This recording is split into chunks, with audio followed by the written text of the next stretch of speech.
Hello,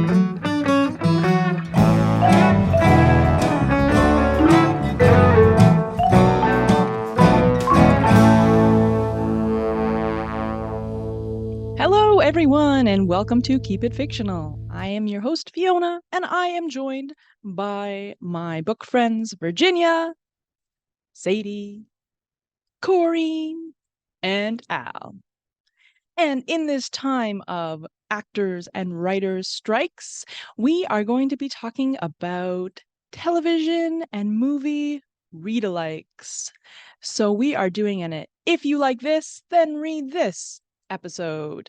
And before we get started, I would love to hear from my book friends about their watching tastes. What kind of TV show or movies do you like, and do you find that lines up at all with what you like to read?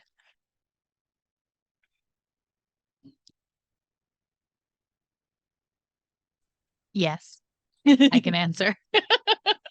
So yes, for the most part, mine do. I quite like watching fantasy and witchy kind of things, magical things, which I also love to read about.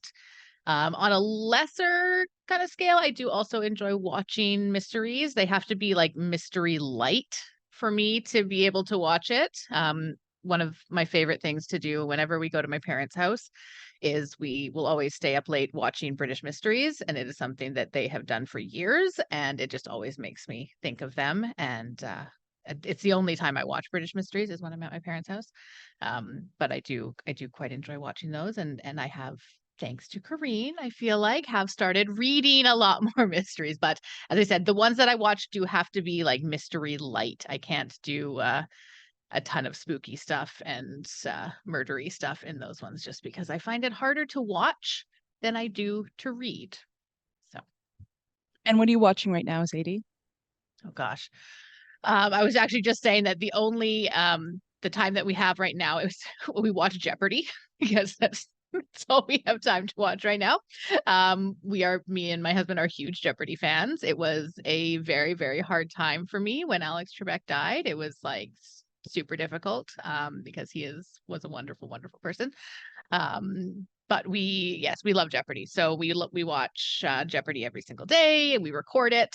So if we miss it, then we go back and we watch it. The only time that we have not gone back and watched it is when Evie was really, really young and we had no time, and we missed most of Matea Roach's run on Jeopardy, which was unfortunate.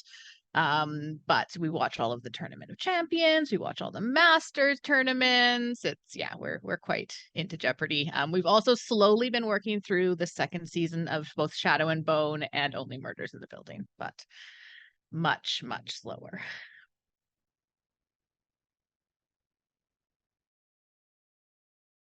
Going on our murder theme. So my reading taste and my watching taste do coincide.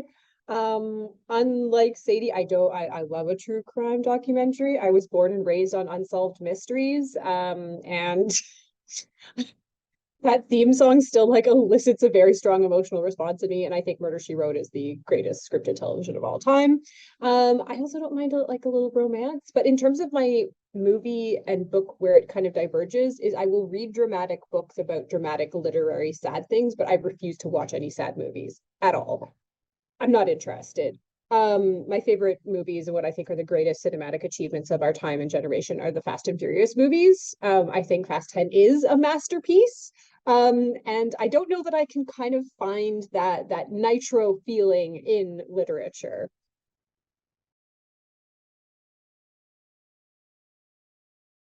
I just think that Vin Diesel doesn't relate to literature. He can't. Sadie, let me sit you down for this. Okay, so Vin Diesel, aka Mark Sinclair, is actually the biggest nerd to step foot on this planet. He's hugely into Tolkien. He has compared the next 3 Fast and Furious movies to like Lord of the Rings in terms of scope and epicness. And so he is deeply into sci-fi, deeply into fantasy literature. You would never know it by the Fast and Furious franchise, but that is where his heart truly lies. Big into comics as well. That's what I'm saying. Like, could you really write a character with as much depth as Vin Diesel?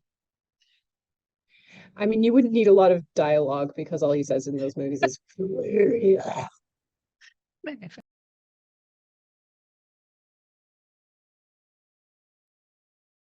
I was going to say I don't actually watch a lot of TV. I find it really difficult to concentrate, but when I do, I watch a lot of sci-fi. I'm a huge Doctor Who fan. It is my sort of comfort TV show.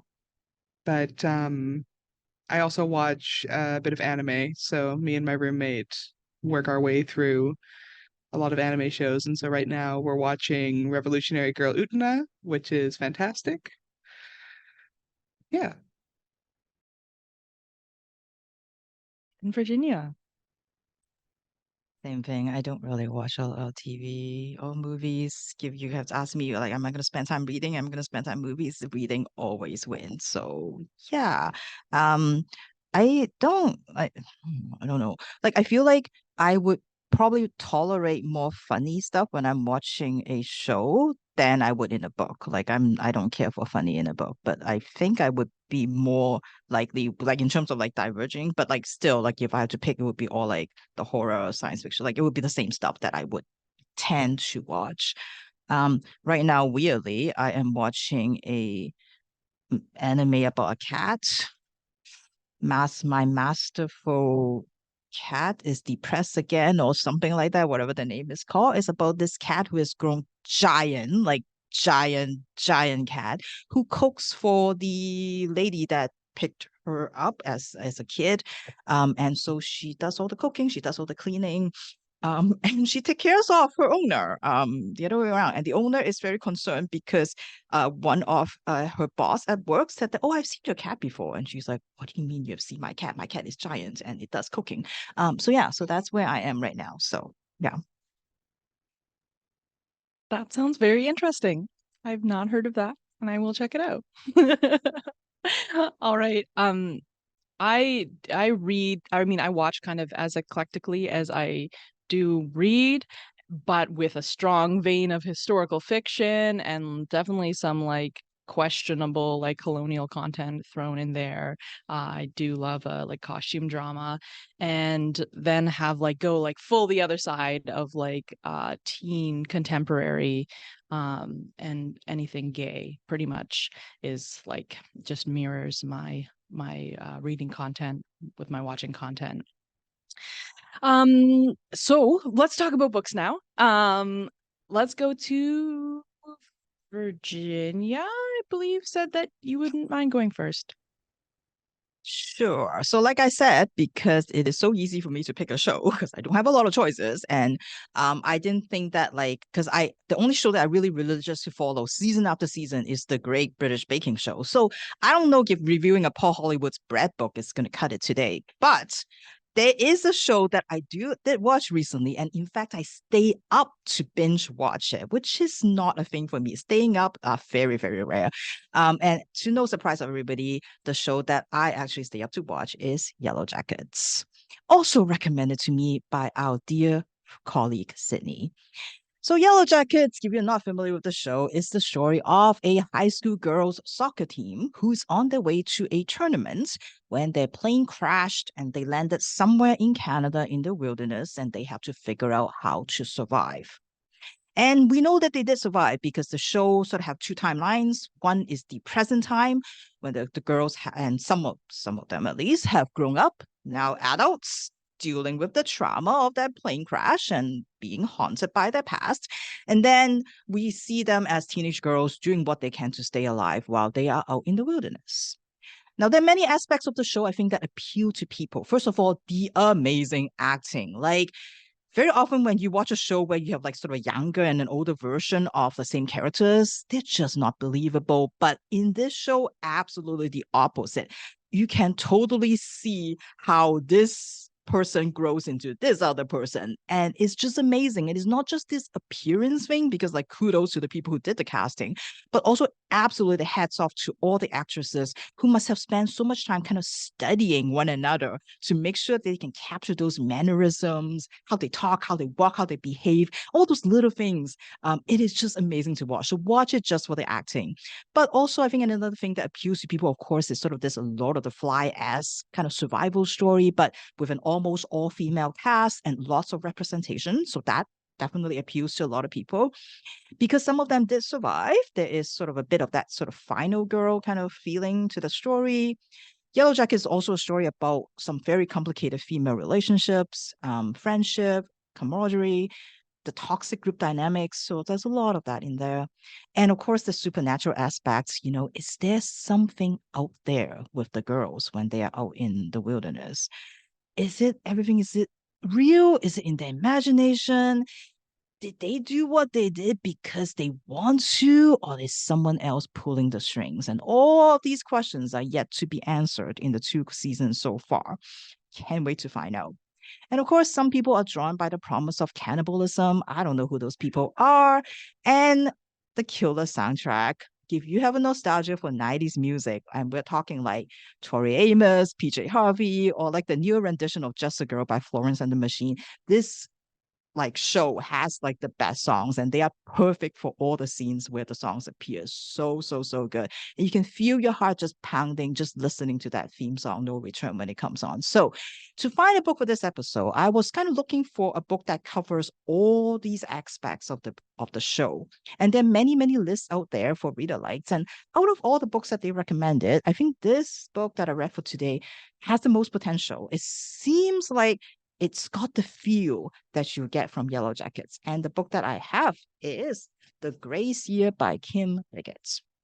And this is a young adult dystopian novel set in a county where when the girls turn 16, they are sent out to the woods in sort of a fenced-off area. And that is where they are going to live for a year. And they call that the grace year. They're given food, they're given supplies, just should be enough to last them for a year as long as they are sensible about it. And they live all by themselves for that 1 year. And after a year, when they come back, if they survive, then they can rejoin the community. Now, this ritual has been going on for years because the people in this county believes that girls are born with magic. And this magic is dangerous, specifically dangerous for all the men in the community because bad things will happen if you just let these girls live among them when their magic is supposedly the most potent. So, this magic is a temptation, is an evil thing, and the girls need to get rid of that themselves. Hence, they are sent out to fend for themselves in the woods, to learn to do whatever they can to purge themselves of this evil that is inside them and to release this so-called magic back into the wild. And afterwards, they are welcome to come back and become the docile women that the society needs them to be. The night before the girls get sent out, they hold a veiling ceremony. And on this night, the young men and all the widowers, all the eligible bachelors, they get to pick a girl to be their wife. And they will give the girls a veil. And when they come back after the year, then they get married, and that is their life. Tierney is turning 16, and this is her grace year. She has been trying to find out more about what happened when they're out in the woods, but none of the women would talk. Her mother, her older sisters, they've all gone through it, but they won't say a word about it. They're not supposed to. That's okay. Tierney has it all figured out. Whatever it is that is out there, she's going to survive. She's going to come back alive. And she already knows what job she wants to do after she gets back. Because if you don't get a veil, you just get sent off to do a particular job. And she knows exactly what she wants to do. Because Tierney has no interest in becoming a wife. She has no interest in marriage. She has made it very clear to everybody, and she also doesn't make herself very agreeable, and so she thinks that like no one is going to give her a veil, and that is just fine for her, except on the night of the veiling ceremony someone did present a veil to her, and that someone is Michael.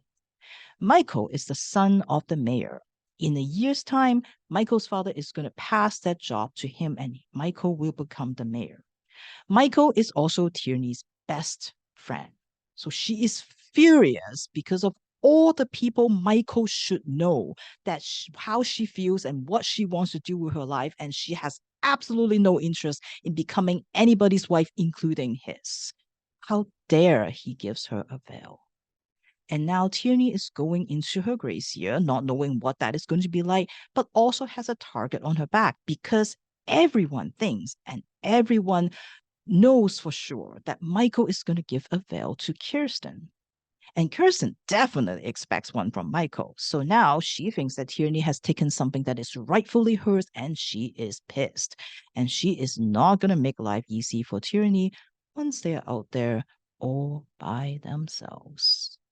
Now, doesn't that sound like a really good Yellowjackets kind of setup, right? You got the wilderness survival thing, you got this all-girl cast, you got all the alliances, all the conflicts, and the magic that they're supposed to have. Like, is it real? Like, how's that going to play out? Is it just a lie that is made up, or do they really have magic? So, Yellowjacket fans, if you are thinking about picking this book up, I have a suggestion for you. So, this book is divided into 4 parts. It's autumn, winter, spring, and summer. So, like the year, the grace year, until the girls get to come back to live with their families again. I'm going to suggest that you read up to about page 167, which is the end of the first part, which is autumn. And if you really have to, go until about 200, but that's about it, okay? And once you reach that page, 167, I like to suggest that you put down the book and then use your imagination to fill in the rest of the book yourself. Channel your inner Shauna, your inner Natalie, your inner Misty, your inner Taisha, your inner Van, your inner Lottie, and think of all your favorite Yellowjacket characters and write the book, write the ending yourself. Because this book, at that 200 page also, take a turn. And I was actually listening to this as an audiobook, and I rip my earbuds out and I almost throw it across the room because it makes me so angry. I don't understand why a book that is supposedly a Handmaid's Tale for the young adult audience can turn into this thing. I don't know why the author will choose to do this to this story, and I can't tell you what it is, but I just don't get it. I was so angry at this book. And because I can't really rage listen, I have to rage read the book. So I borrowed the paperback copy just so that I can flip the pages with anger and just try to get through it because I have to read this for the episode. But just stop. I don't understand. I don't understand. This is supposed to be a book about the power that you have, and taking down the patriarchy and burning it all down. That's what I thought the book is, but it is not.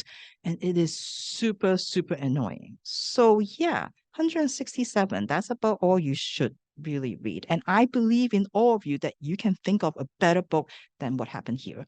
As I mentioned earlier, there are many lists out there for Readalikes for the show. Many of the suggestions, I think, kind of focus on one aspect of the book, or the show that you enjoy. So if you're here sort of more for the survival story, I think Small Game by Blair Braverman, which I haven't read, but it came up a lot. If you're into the female friendship aspect, Bunny by Mona Awad is the one that keep coming up. If you're interested in the dietary needs for the girls in the Yellowjackets, come to the library. I have book recommendations for you. And maybe really just go watch Yellowjackets again because nothing can replace it. It's just not the same. So yeah, that is my book for you today. Thank you so much for that candid review, Virginia. It's very exciting coming from you. And as someone who has not ever seen Yellowjackets, I'm tempted to read the book just to find out what M. Night Shyamalan foolishness seems to be happening in this reveal. Oh, you're looking at me like that because I've not seen Yellowjackets? Is that all right? Oh boy, let's just keep it dark. We'll go to Korean and you can tell us about all the murder. How did you know? How did you know? Yeah, so my television series is definitely a murder series, but it is actually a show that Sadie and I have in common. And Only Murders in the Building gives me the same feeling as reading a Seishi Yokomizo book, who is like a Japanese golden age crime writer. When you open it up, you just give a big sigh of contentment because you know you're in good hands. A is going to lead to B, is going to lead to C, and it's all going to be okay. So creators Steve Martin and John Hoffman take you in their very capable hands and just kind of swaddle you in character actors and like New Yorkishness and like theater jokes and like all your favorite actors. And here's a nice little mystery for you to enjoy. Don't worry too much about it. Don't worry. And at the end, you just drift off into a happy state. And that's Only Murders in the Building, despite the fact that it has one kind of grisly murder in the first season and then more in the second. But anyways, it is, on the surface of it, a kind of critique, funny poke at true crime podcasting, where three strangers who live in this beautiful building called the Arconia become obsessed with a true crime podcast that brings them together, despite them being very different people. We have Steve Martin, who is a kind of washed up television actor, but he's Steve Martin, so you just, like, he's so avuncular, you just kind of want to just like awkwardly hug him and pat him on the head, and it's like, it's okay, you can make an omelet for me. I hate eggs, but for you, Steve Martin, I would. You have the indomitable Martin Short, who is playing a theater director whose last, 20 productions have ended in total disaster / maybe someone drowned, who is kind of struggling to make rent because no one will hire him to do his great directing, because horses died. And then you also have Selena Gomez, who, this is the first thing I've ever seen her in, and she's kind of delightful, according to Wikipedia, because I was like, what is her job? It's apartment renovator, which I don't think is a real job.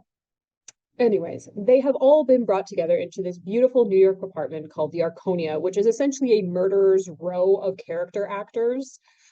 Each one of them a beautiful, beautiful prototype played to perfection by actors like Davine Joy Randolph, Amy Ryan, there's a Tina Fey, Shirley MacLaine makes an appearance in the second season, and I cried. I don't know. And Jane Lynch is there, and then Nathan Lane. Oh, Nathan Lane.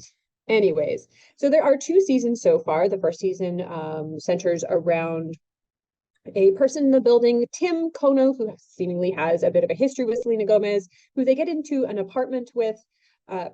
elevator with. As they go up, they notice him kind of playing with his phone, having intense phone calls. And then that night, the building is evacuated. And when they sneak back into the building because they're true crime fanatics and we're all nosy, they find that Tim is dead of an apparent suicide. However, they do not believe this. They remember him talking on the phone, making plans, as well as they find a package for Tim, which contains an engagement ring. So it is very, as Sadie said, a mystery. A light mystery. It doesn't focus too much on the goriness of it. It's really about all these characters and all these fantastic actors. And then, of course, the podcast that these 3 strangers start, which turns into a phenomenon.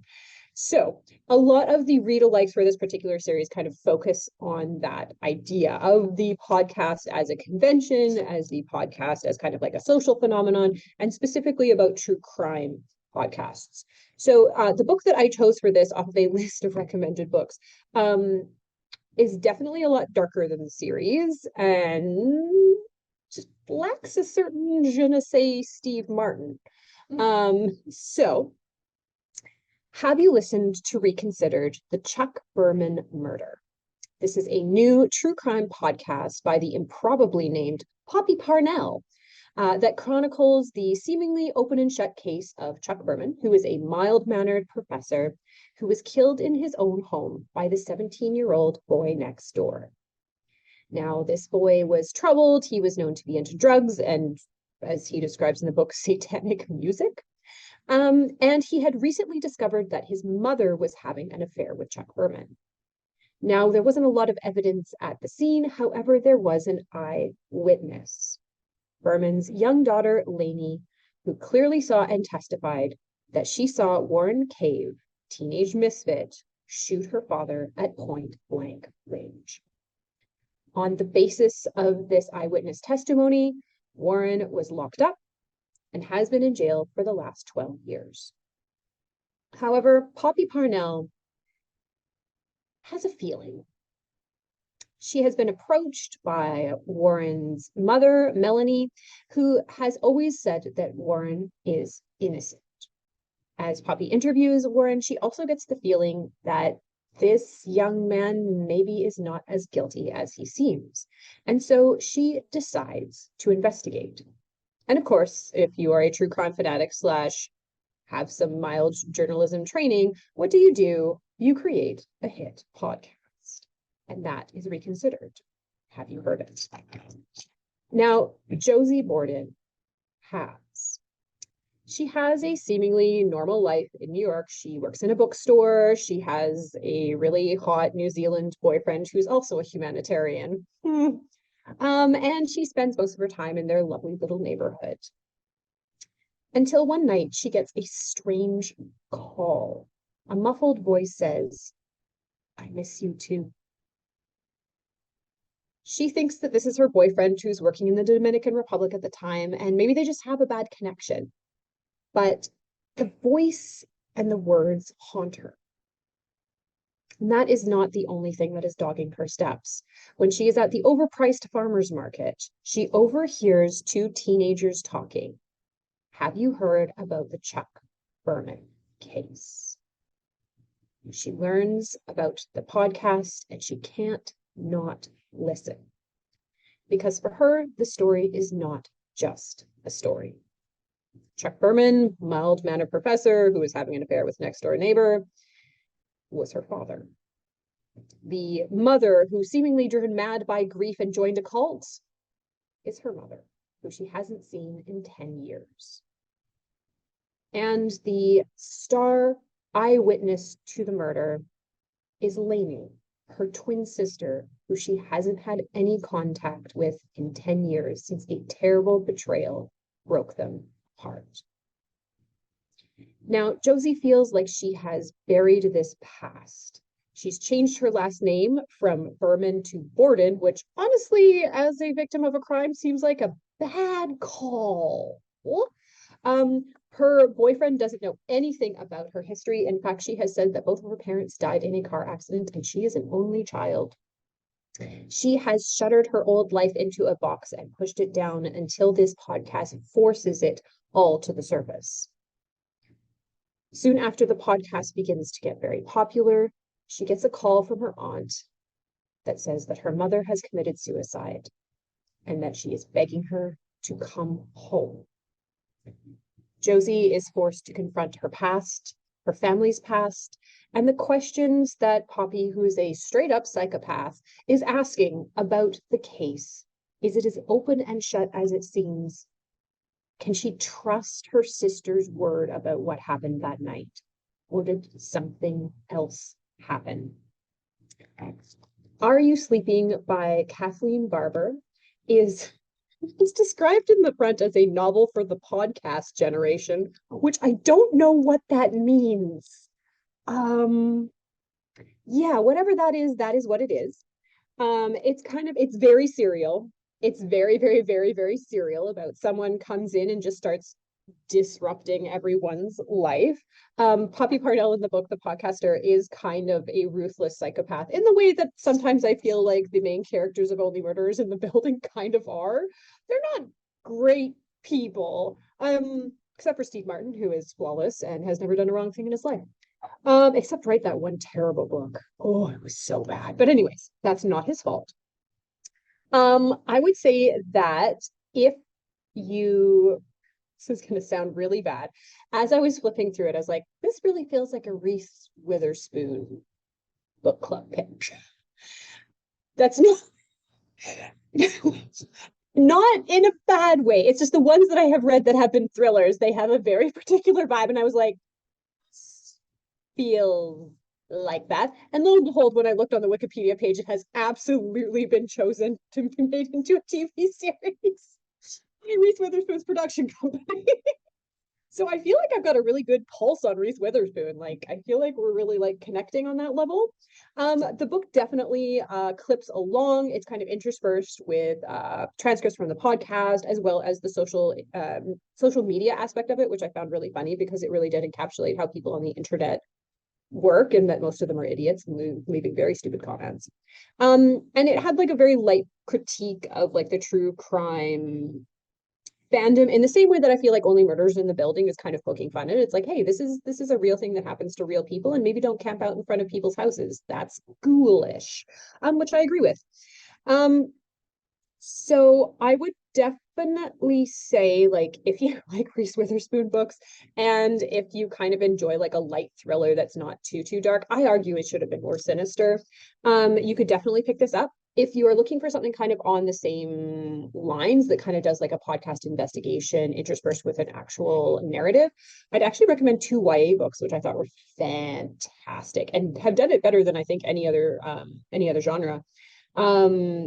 Sadie by Courtney Summers, I think, is a fantastic. Sadie is nodding her head, and not just because the book is named after her, is fantastic, as well as Holly Jackson's Good Girl's Guide to Murder, which also does a really, really good job of this. I think I've read the first three, and I thought they were absolutely splendid.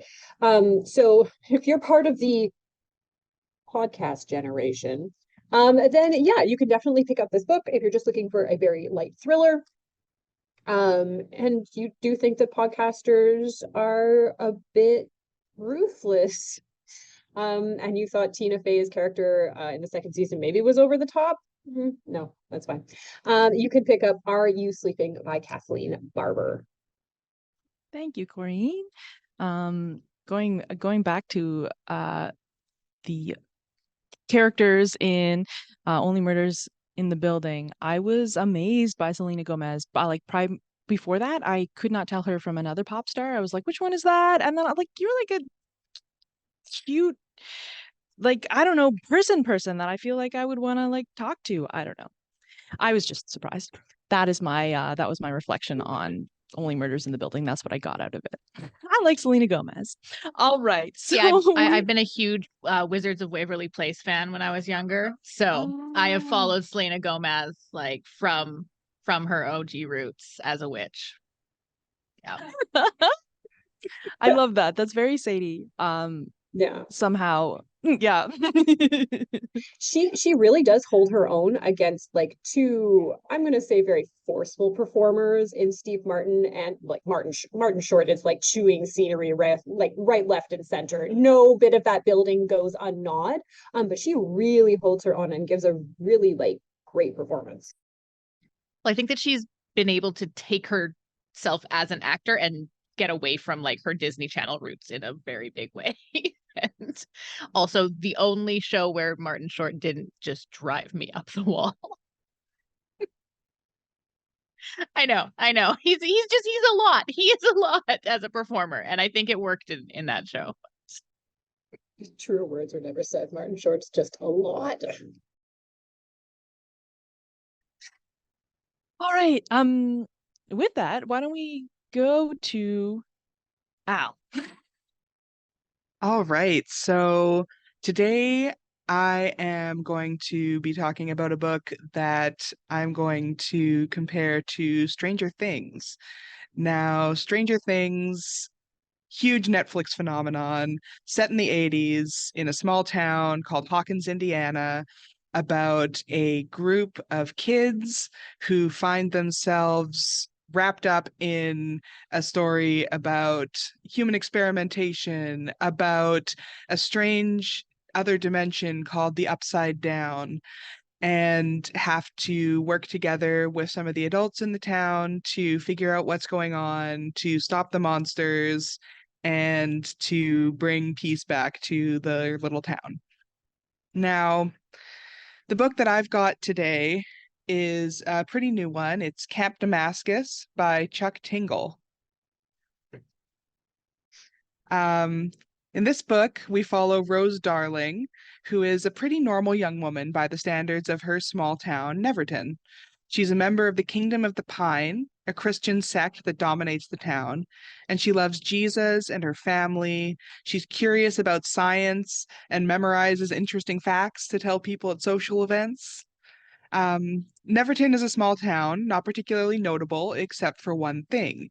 It hosts the nearby Camp Damascus, the Kingdom of the Pines ex-gay conversion camp, which boasts a stunning 100% success rate. Not that Rose would know much about that, since she's not gay. Of course, she does get strange feelings in the pit of her stomach when she looks at one of the girls in her social circle, but that's just, she just really wants to be friends with her, right? But things start to get strange when Rose starts to notice a strange woman who seems to be following her around. She's got lank, dark hair and fingers that are too long, and a red polo shirt with a name tag affixed that says Patched, which is the name of a demon. Rose starts feeling cold whenever she thinks too much about girls and coughs up flies at dinner with her family. Something strange is going on in Neverton, and Rose is determined to get to the bottom of it. When her search takes her to breaking into her therapist's safe, Rose finds out that she's more connected to Camp Damascus than she realized, and their celebrated 100% success rate might have something sinister behind it. And that's when things start to get weird. So Camp Damascus is the first traditionally published novel by celebrated online author Chuck Tingle, known more for his quirky romance and erotica novels and short stories than he is for horror.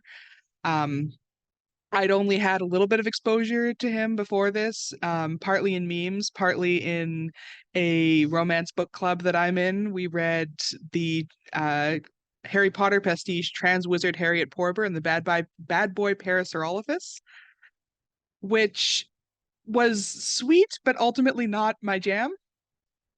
This one, however, I actually really enjoyed. I'll be excited to see what Chuck Tingle comes up with next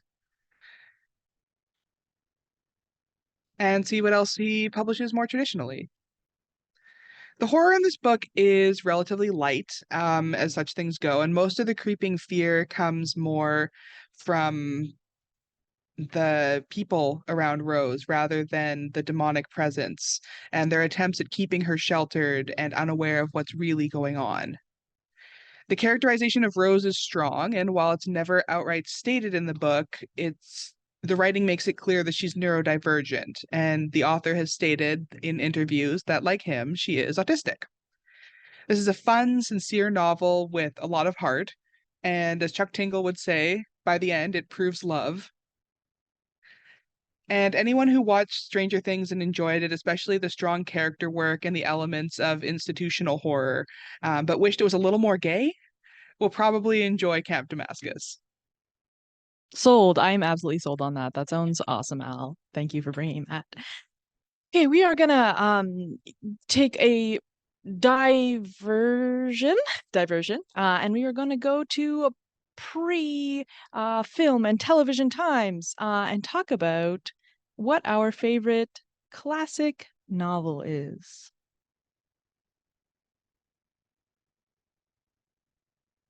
So, like, obviously Jane Austen for life. I think Persuasion is the most perfect novel ever written. Pride and Prejudice is fine, but that's like a young child fantasy. Persuasion is like where it's at when you're like old and bitter and tired and looking back on all the mistakes of your life. And you're like, God, I could use a nap and maybe a handsome boat captain who's loaded now. Yeah, so I definitely recommend Persuasion or Jane Eyre. Jane Eyre is my other like classic. Well, I think that most of my book friends know that I don't read a lot of classic literature. So I'm gonna have to say Oliver Twist, mainly because I've read it. Um, I read it kind of as a cop-out when I was in high school because I had to read a classic novel, and I had just performed in the musical Oliver a few years before that. So I figured I could just skate by on my knowledge of the musical. I did read it, but I skimmed it. I skimmed it. But that I feel like has to be my answer because I don't have anything else. And speaking of musicals, I'm a big musical fan. And because of this, I tackled several years back The Brick, Les Miserables. It is a fantastic novel with the way I like to describe it is that Victor Hugo's writing is like an uncle who's trying to tell you a story, but keeps getting distracted by politics and wants to go off on tangents about things like the Battle of Waterloo or the sewers of Paris or the relevance of monastic life in modern times. And by modern times, I mean the times that the book is being written. It's weirdly wholesome. It's a lot of fun, and it's just a beautifully written book. It's one of my favorite classic novels. I've been trying to get through it since high school. I haven't yet. Maybe try an audiobook, Sadie. I think Clearly that's that the way to do works. it. I question whether to do it for one of our upcoming ones, but I know that Gabriel already talked about it in length. So Weirdly mine, it's gonna be Wuthering Heights. Don't ask why. I know, yeah, what the heck? Yeah, well, because back in the days when I actually read which is like high school days, like that's when you're very, yeah, that was what it was. So I'm just gonna stick with that. I know. I don't know what happened there. I'm not surprised. I feel like that's like the goth book. Not that I mean emotionally goth book. It's like, you know, He killed so many dogs.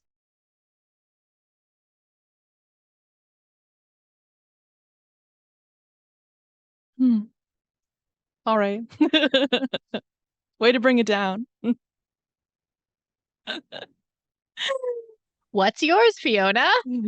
Well, I think everybody here knows that my favorite book, I say my favorite book of all time is Dracula, so probably Dracula, but I'm currently reading Little Women like for the first time since I was a child, and it's delightful. Like even, all of the adaptations can't do it justice. I just love the little slice of life, clean. um I don't know. I like it. It's good. Also, Anne of Green Gables, just those ones that give you that happy childhood feeling.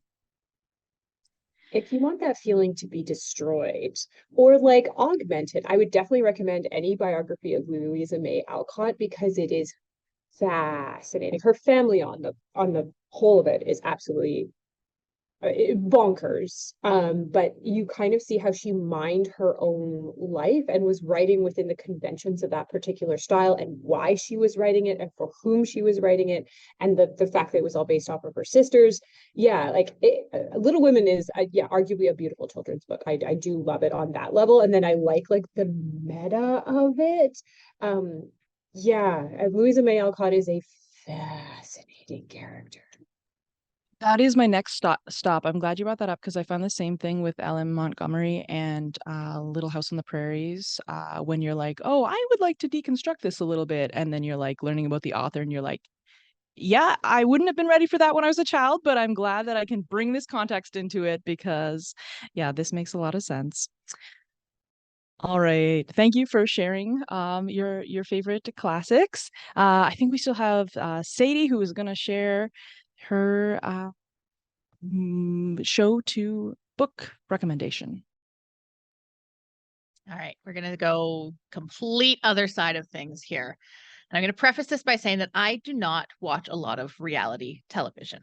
I watch Great British Bake Off.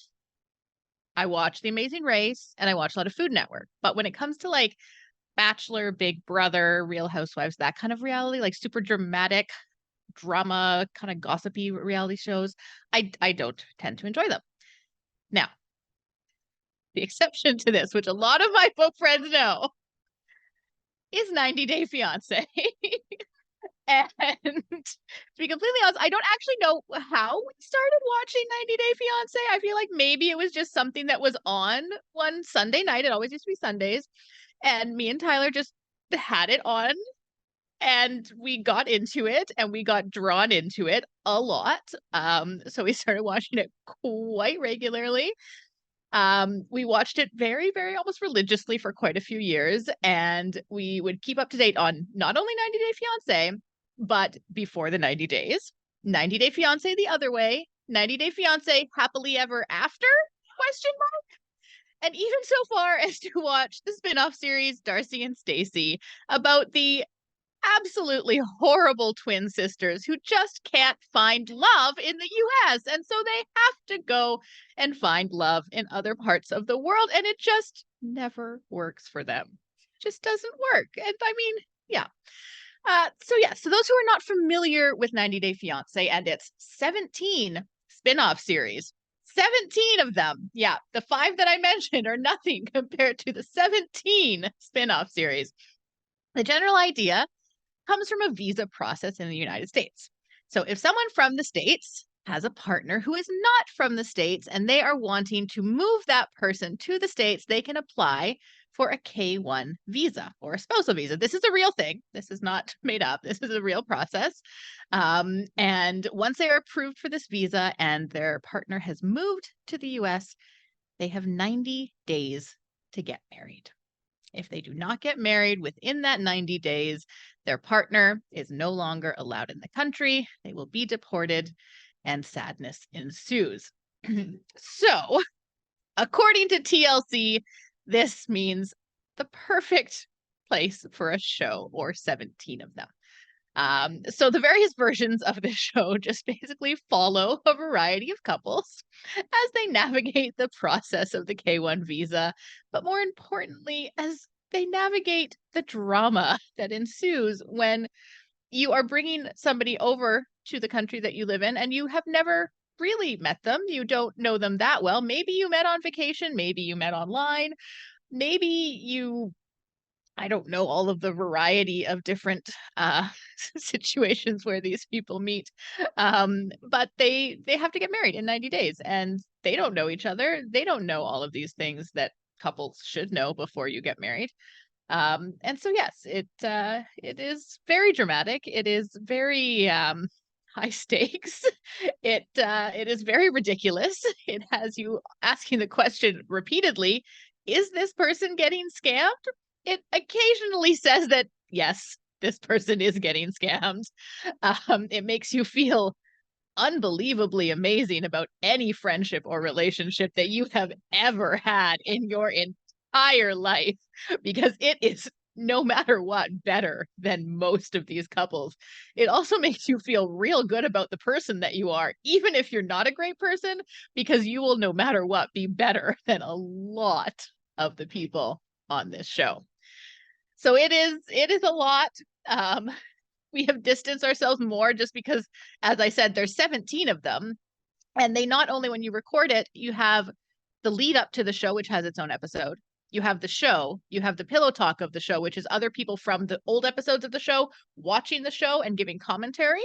And then you have the follow-up episode to the show, which is like, here's a recap of what happened on the show. So each episode comes with 4 episodes and it's very overwhelming. So we don't watch it as much anymore. And I'm a little bit sad that I don't know the couples anymore. But anyways, when I was thinking about a show for this episode, I decided that I was in the mood for romance. And I mean, what says romance more than 90 Day Fiancé?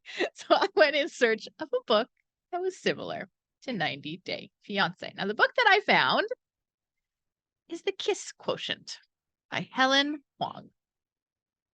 And this book follows Stella Lane. Stella is a very well-off, very successful econometrician living in Palo Alto. And our book starts with Stella while she is out for lunch with her parents. And her mother informs her that she would like grandchildren. Now, her mom knows that Stella does not do well with surprises, so she is telling her this so that Stella can start to plan out what exactly this means for her. However, 30-year-old Stella already knows exactly what this means. It means crying babies, it means uncontrollable environments, it means dating, it means relationships, and it means sex. And just thinking about dating causes Stella to break out in a cold sweat because Stella is not great with people.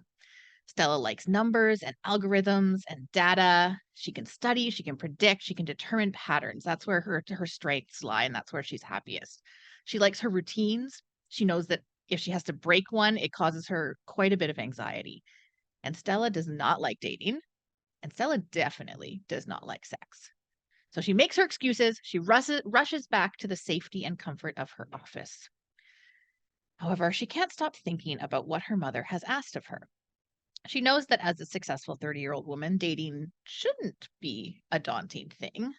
But the few dates that she has been on in the last few years have been absolute disasters, and she's fairly certain that it's her fault. And this is because Stella is autistic, and she knows that her autism makes her any social interaction she has very, very difficult. She knows that she acts strangely and comes across as weird. Or she asks blunt questions and comes across as rude. Or she's not able to enjoy the physical intimacy that comes with a relationship and she comes across as cold. And so Stella has come to dread the idea of dating and relationships. Now, while sitting in her office, mulling all of this over, Stella is interrupted by her cocky, in-your-face, and very self-centered colleague, Philip.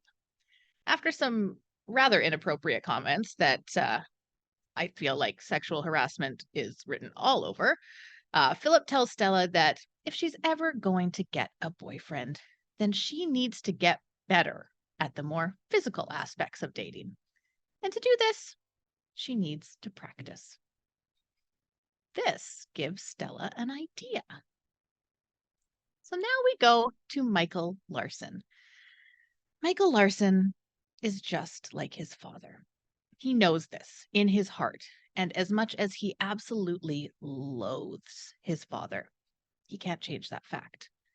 Ever since his father walked out on him, his mother, and his sisters, Michael has just been waiting for the moment that he finally turns into the horrible con artist that he knows he's going to become.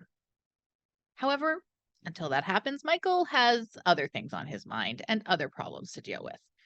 Because Michael's mother has cancer, and the bills just keep piling up. And Michael needs some way to pay them.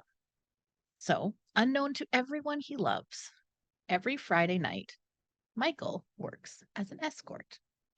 Every week, Michael meets up with a different woman, and every weekend, Michael works through the emotions that follow these interactions at the martial arts gym with his cousins Kwan and Kai.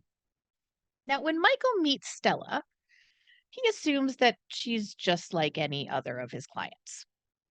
However, as Stella explains the proposal she has for him, he's really not sure what to think anymore.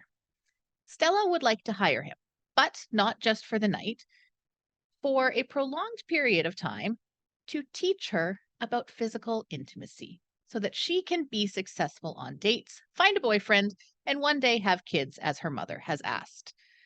Michael has a very, very strong no repeat customer rule. And so he right off the bat said, no, definitely not. However, after Stella seems so convinced that this is the way that is going to fix all of her problems and asks him for another escort recommendation, Michael knows that she will probably just be taken advantage of and not treated properly by his colleagues. And so he reluctantly agrees to 3 sessions with the promise that Stella will not get obsessed with him. Can't do it. So over the next few weeks, Stella and Michael start to get more comfortable with each other. They both find out that, lo and behold, they actually enjoy each other's company. However, Stella knows that if she tells Michael about her autism, everything would change. And he won't look at her in the same way, just like everybody else does.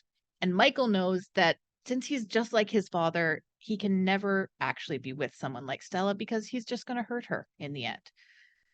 So after a disastrous night out dancing, Stella decides that it's not actually sex that she needs practice at. It is the whole relationship that she needs practice at.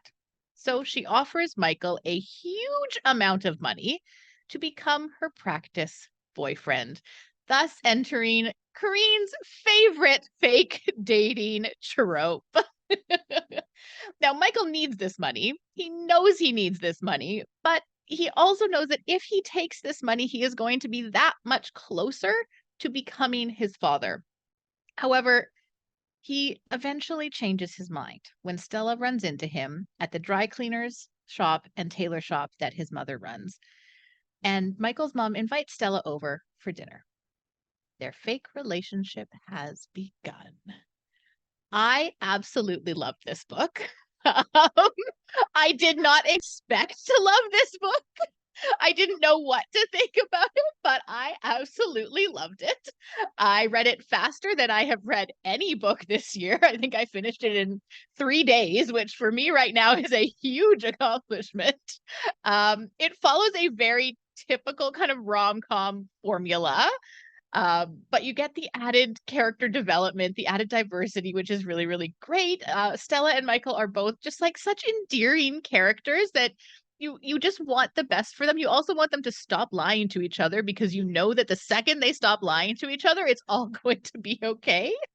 The author, Helen Hoang, was actually herself diagnosed with autism later in her life when her daughter was going in for an assessment for autism, and she learned that she was as well. And so I think that she's able to provide such an authentic and sensitive look at someone who thrives with autism and what that means for them on a daily basis. I think the book really assesses or addresses the stigmas that often accompany autism and other neurodivergence, and it has a cast of characters who very actively push back against those stigmas, which I think is just really great.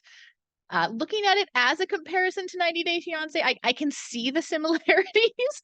I think that if you're wanting like the romance aspect, a little bit of drama, then it fits the bill.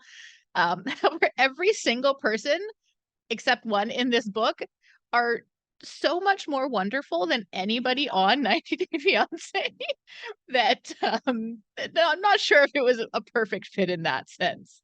I will give a warning that this book is extremely sexually explicit as well. So if you're looking for something that's a little bit more PG, this is not the book for you.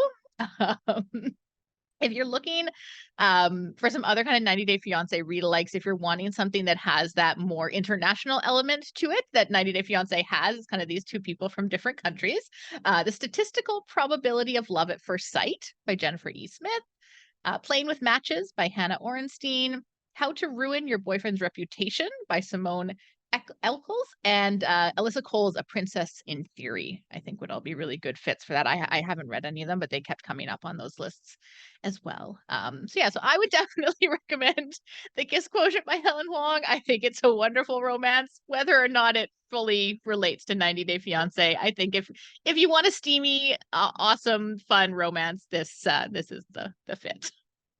It's so funny that you chose that book of hers because I believe her second book is literally the plot of like 90 Day Fiancé. Is it actually? Yeah, it is. Where the mom's like, son, you need for to get Kai, right? Yeah, you need to get a lady. So she brings one over, and I was like, oh. I love that you chose this book because on the surface of it, the premise is insane. It's a lot to take in outside of like the realm of fan fiction where you're like, I'll suspend my disbelief. You're like, oh no, this is happening in the real world. But it is, as you very succinctly put, it is so sweet and heartfelt, and it's amazing to see like neurodivergent characters in romance in particular. And I think it's like peak romance book for me.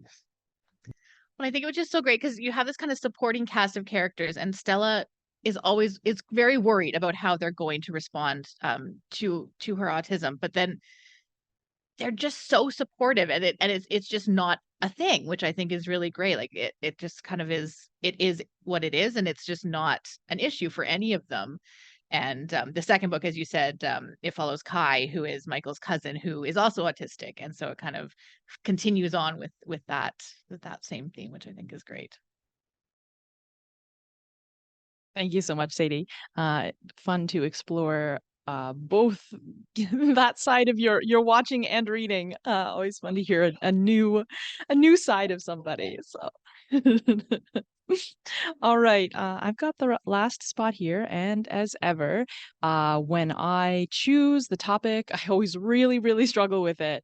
There are a lot of shows that I love, and I really wanted to find a read-alike for The Marvelous Mrs. Maisel or for A League of Their Own, and I just found that like everything I found, it would kind of cross over on like two major parts, but I wanted to get three. Like I wanted to get like, you know, historical, funny, and another thing where it was just like, you know, these are like tangentially similar and not really get the feel. So I ended up reading like, I don't know, I read 3 books and then I like started like 10 books and then ended up going back with a book that I really love that I read a long time ago.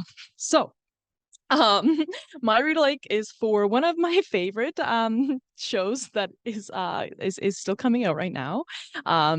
Never Have I Ever, um, which is a show created by Mindy Kaling, who I find her humor hilarious. I like even the Mindy show, like I watched that kind of religiously for a little while. It had a lot of seasons and it kind of like petered out for me, but like there's just like her humor just really works for me. And this show is like very loosely based on her own teenagehood and experience as a second generation American of Indian descent. And it stars her name's a bit difficult to pronounce. Maitreyi Ramakrishnan, who is just fabulous. I can't wait to see what else she does, but she plays Davy, who's the central character, a 15-year-old, yes, and a Canadian. She is so like she's not the kind of character that I would normally like. She's kind of impulsive, no, very impulsive, but she's goofy and hilarious, and you're really voting for her. You really want her to do well, even though she's extremely weird and makes bad decisions. So this the show actually kind of opens up with one of her bad decisions. She has recently lost her father, and she's dealing with that grief. And to kind of when she starts to come out of that grief, she decides she wants to like change her social standing, and that the best way to do that is to lose her virginity to her crush, who is sort of like the most popular boy in school, Paxton Yoshida. Yoshida, he's got a double last name that I can't remember. Paxton Yoshida Hall Yoshida, who's played by Darren Barnett, who has since played some other smoldering love interests. And so Davy's approach is just to just show up at his house and be like, "Hey, dude, let's have sex." And then from there, comedy ensues. We get to know Paxton a lot better. We get to know his sister, who is just such a great character. Paxton, they really kind of like unpack this whole like popular jock dude through his relationship with Davy, and then Davy also has another crush or slash frenemy,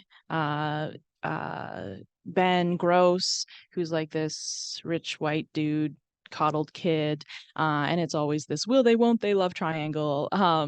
There's also great secondary characters. She has 2 friends, Fabiola, who is struggling coming out as gay, and I can't remember the other friend's name, but she's dealing with sort of an absentee mother. And it's got endearing characters and it's hilarious, and for me that's just like a win-win situation of just all of these, seeing David get into these scrapes that are just like situationally like comedy gold. So I reached back to a book that was written in 2002 that I think has a lot of similarities, but is very clearly written in a different era. So when this came out, it was kind of a YA phenomena. Um, and it is Born Confused by Tanuja Desai Hidier. And I absolutely fell in love with this book upon reading it. I did read it like more recently, so it's been around for 20 years, and I know it made a big splash when it came out, but in a lot of ways it holds up. I do have some caveats, but for the most part it holds up really well. So this book is about Dimple. She's also a high schooler, and she's also second generation of Indian descent. And she's a lot more she's a little more withdrawn than Davy is as a character. She's artistic. She loves photography. That's her passion. And well, her parents are supportive. They don't really get it. And there's a lot of funny jokes about around like them just not understanding the whole photography thing, and her auntie's talking about how she's going into the darkening room, is what they call her, like dark room, and they're like, why does she want to get darker? And just all this situational wordplay and just comedy gold, like really hit my type of comedy. And she has a best friend, Gwyn, who is white, and they've been kind of two peas in a pod since they were little. And Gwyn is like this superstar. She's beautiful, she's charismatic, and everywhere they go, everybody notices Gwyn. And then she's kind of the side character. And Gwyn also she has absentee parents, and they're rich, so they kind of she's got they think that that's enough, that they can, they'll just leave her money and she'll order her own pizza and they'll be back next week, kind of thing. So Gwyn finds a family in Dimple's family, but Dimple starts to feel like it's really like kind of crowding her out. Gwyn has everything. She's beautiful. Why does she want to why does she have to come and take Dimple's parents away from her, be the center of attention here? This kind of mounts when Krish, no, I've got the wrong name. When a boy comes into the picture. This is Karsh. He is the son of Dimple's parents' longtime friend. And sort of immediately unarranged marriage is like on the table as a possibility when they meet Karsh, and they're like, wow, this guy is great. Like maybe this is an old friend, maybe we can set up an arranged marriage for Dimple. And Dimple's like, hell no, I don't want to do that. Then she kind of like, after she's already said no, she meets Karsh and is like, oh yeah, he's pretty cool. He DJs. I don't know, that's a big part of the plot. But then of course Gwyn gets in the way, and she's like, well, if you don't want him, I'm gonna go after him. And there's this big like frustrating love triangle, but I really appreciate the nuance. It's very nuanced in a lot of ways, and kind of uses this like love triangle and relationship between Dimple and Gwyn to talk about appropriation and where to draw the line, and for Dimple about how to assert herself and stand up for herself and find allies. And again, it is like it gave me. It had a lot of the same things that I really liked about Frankly in Love, which I talked about recently, of just really like giving good characters, good writing and interaction, but then also having sort of like a more nuanced social justice underneath. And with this being written 20 years ago, a lot of it is a little less in your face. Like I'm in that it doesn't have other books as much to draw from and build on. So I think that it doesn't go as far.